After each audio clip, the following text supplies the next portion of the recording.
If we're hitting the high seas, I'm going to need some sea beasties.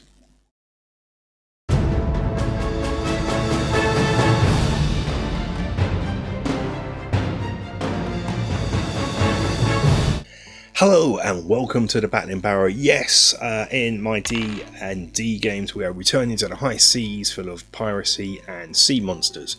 Slight problem, I don't really have many sea monster miniatures, so I've been looking around for some. I've got a little miniature dragon turtle, dragon derek turtle drag thing. Anyway, from Reaper, a little bit titchy, but it could be useful. I want to say bigger. But I also then come across this sea dragon, so I thought let's have a look at what kind of quality it is, how it paints up, and see what we can do with it. So, okay, let's have a look at the dragon. Packaging. Don't need to have a look at that. So let's get all the bits out. Okay. So, he is about 7 inches tall, so you can see, and for you metric people, 17 centimeters. So it comes in multiple parts. Main body, obviously, base, bit that sort of sailboat that goes into the base, clear stand, jaw, and flippers. So okay, let's have a look at him in sort of detail. He has bulgy eyes. It's lovely detail, to be honest. Really crisp. Scales going all the way down the back. And a tail. Underbelly is like so. Next probably thing of big interest is the base, which is full of barnacles and coral and starfish, as one would expect for something that is underwater. Some man-made garbage there. Okay, and the boat, likewise suitably aged. We'll treasure chest it upside down, coral, barnacles, and yeah, and we have the flippers, and the jawbone. So as you probably ascertain by now, it's a multi-piece model. Bigger models have to be. Okay, so yeah, there's actually stuff underneath the boat as well, starfish, and I love the wood grain texture that Reaper do. So this fits in here, forming the base. So it's swimming over a sunken ship. Clear stands. If you've never done Reaper multi-parts before, they're superb because each slot that they'll use is unique to the part it goes in. So even on these flippers, these are all unique pegs.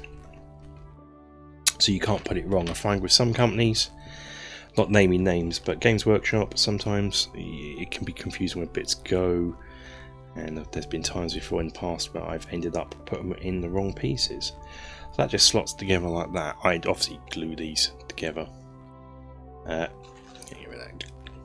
Just because, but you can, hopefully for the purpose of this video, we can just put him, well, for the purpose of this section of the video, I will be building him, pushing him together. Oh, this one's hard to push in due to the spiky beard. Hopefully I'll get it. It might need to be a wee bit of green stuff and going around the joints. I reckon I can get that squeezed in better. On this side you can see it's not really as noticeable there. Use a tool, sculpting tool to get it in. Okay, so yeah, and these bits are all fit in only one way, so not there. So we go in this side. Which means this big boy will go in here. We go forwards, yeah. He's doing the swim. Okay, so are you this bit? You look like you are. Yeah. No. Ow. May not be. Get back to you. Yeah, it definitely is. So what am I doing wrong at this back one? What are you going in? Shape. Wait, there's a bit of... I need to trim that bit off, so it might be pushing it out a bit. Flashing, but come on. Get you in there. Yeah, it's not having it. I think I might have to chop that bit off soon, but there, hopefully you get the general gist of how it's going to look. This would then attach into his base here. And if his leg would stay in, it would look something like that. But for now, I'm going to wash this with soapy water, which is, I always recommend doing that with Reaper bone stuff. I'm going to assemble it. Probably I'm just trying to look at the joints here as much as possible. Yeah, I reckon the leg joints will need a bit of green stuff around. I can probably push these in better and tidy them up. And what I'm talking about is these bits sticking out here might need filing off where they will probably attach to a sprue or something. And then I shall get him painted. So what I'll do, it's always like showing them off painted as part of my review and see how I feel about it. But already I generally like this. Kind of was hoping I need some big monsters, big sea beasts. One thing to do: don't glue this in until you've painted it. Assemble it, paint that up, paint this up, glue this in. I've made that mistake plenty of times before. I've got carried away with the assembly on flying models and swimming models, especially if you want to use any sort of spray, whether airbrush or spray can, rattle can. No, you can end up having to mask this off. So okay. I'm going to put this in the bag for safekeeping. Put that one aside. And he's going to go and have a bath. Right. He's glued, he's dried, he's had a bath.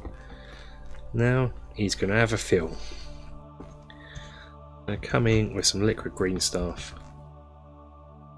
It's going to plug in the worst of the gaps. Not too worried too much. Just get it in with a paintbrush just to... Because to be honest, the gaps aren't that bad once I've sort of got him all glued in and pushed in properly. You know, I've paid mega bucks for a Forge World model. Smorg, I remember paying about 300 quid for it and just being mortified at how poor quality it actually was.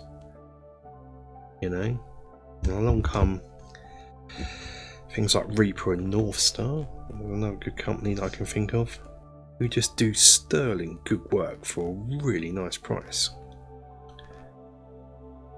And this is probably the worst gap here in the jaw, and I think it's just where I couldn't push it in all the way.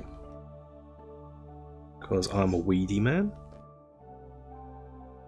who was getting hurt by the spike. So I'm just going to working. Sometimes, I don't know if you ever use liquid green stuff, it shrinks when you use it, so you might have to do multiple. Let it dry for an hour or so and come into it again, but for the most part it's just a case of what I always find, just using the paintbrush and running it along the groove you want to hide, and it sort of does its job. When you painted it, undercoated it and painted it,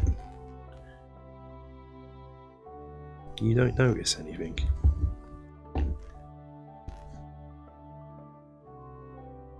The worst hogs might need 1 or 2 coats. That's not that big a deal. I'm going to leave that, put that to one side, let that dry, and probably repeat that process. And here he is, all painted. He is a gorgeous model. I enjoyed painting this one due to using these sort of bright colours I don't normally get to use. Yeah, really love him.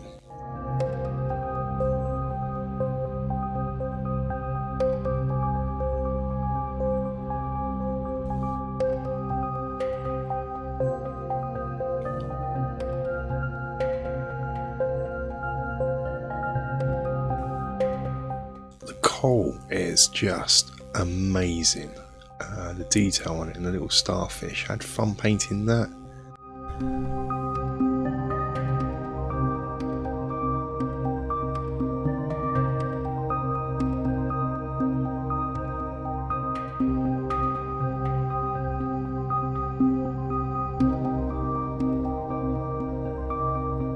Yeah, he is just amazing. I really love him. Looking forward to getting to use him hopefully in a game.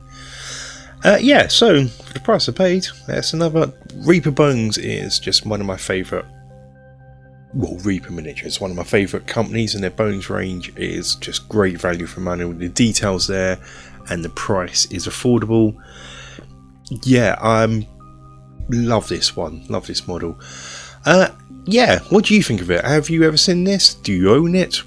Would you like to own it? Let me know in the comments. But that's it for this video, guys. Until the next one, stay safe, take care, and bye bye.